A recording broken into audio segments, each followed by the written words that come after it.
Michael Cohen got some of what he wished for.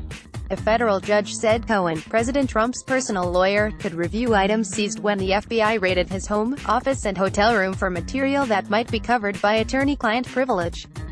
But the judge is still considering letting prosecutors allow independent investigators, a so-called taint team, also go over the material. Cohen's and Trump's lawyers don't want that. There was the expected sideshow of Stormy Daniels sitting in the audience for all of this, but there was also the unexpected jolt of Sean Hannity into the case. The Fox News host is Cohen's mystery third client, and there were audible gasps in the courtroom when Hannity's name was revealed. Hannity, who went berserk over the Cohen raid last week without revealing his connection to the attorney, said Cohen never represented him and they only talked briefly about real estate. Then, of course, he blamed the media. CNN's Brian Stelter says this is a big problem for Fox. Chemical weapons experts still can't enter the Syrian city of Douma, the site of the suspected chemical attack on civilians. The UK says Syria and Russia are blocking the UN-cleared investigators, and the US believes Russia has tampered with evidence at the site. A Russian military official said investigators would be allowed to enter the city tomorrow. Meanwhile, looks like those new Russia sanctions that Nikki Haley promised won't happen anytime soon. The UN ambassador had said over the weekend that new sanctions from the Treasury Department were coming this week, but the White House has reportedly put a hold on that plan because President Trump, upset with the sanctions rollout, hadn't signed off on it. Families of Canadian diplomats in Cuba are being sent home because of unexplained health concerns. Some diplomats and their families last year experienced dizziness, headaches and other health woes. The symptoms are similar to what some American diplomats reported while working in Cuba. The State Department last year evacuated non-essential personnel and their families from Cuba, believing that a device operating outside the range of audible sound had been used in an acoustic attack on U.S. Embassy staff. Two black men arrested at a Starbucks in Philly will meet with the coffee chain's CEO. Starbucks wants it to happen this week, while CEO Kevin Johnson is in Philadelphia dealing with the controversy. A store manager called police because the two men were sitting in the store without ordering. They were arrested for trespassing.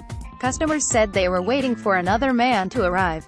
Video of the arrest caught fire on social media over the weekend and led to accusations of racism and protests. Johnson has apologized, and the manager no longer works at that location. CNN's W. Kamau Bell said he knows how the men feel. He was kicked out of a coffee shop, too. The battle over online sales tax will be fought at the Supreme Court today. The court will hear arguments in South Dakota v. Wayfair.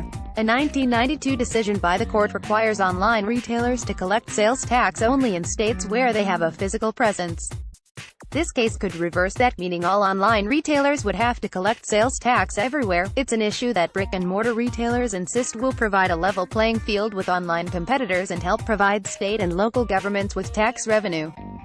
The number of court cases associated with independent counsel Ken Starr's investigation into President Bill Clinton's relationship with Monica Lewinsky that will largely be made public in response to a request from CNN. The number of customers who now subscribe to Netflix, which had a blockbuster first quarter, even after hiking.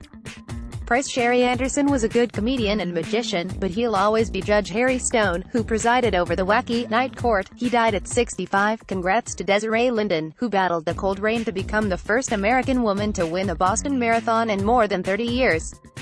Kendrick Lamar's adding the Pulitzer Prize to his jam-packed trophy case. His politically charged opus, Damn, is the first rap album to win the prize. Just what the doctor ordered. Amazon's reportedly backing away from selling prescription drugs, and you can just hear CVS, Rite Aid and Walgreens popping the champagne. Just how bad is the ongoing blackout in Puerto Rico? It's now the second largest blackout in history. Drama students from Marjorie Stoneman Douglas High teamed up with Broadway and TV stars last night for a benefit concert. These cats watching a Japanese chef prepare sushi is pretty much all of us when we're hungry. Click to view.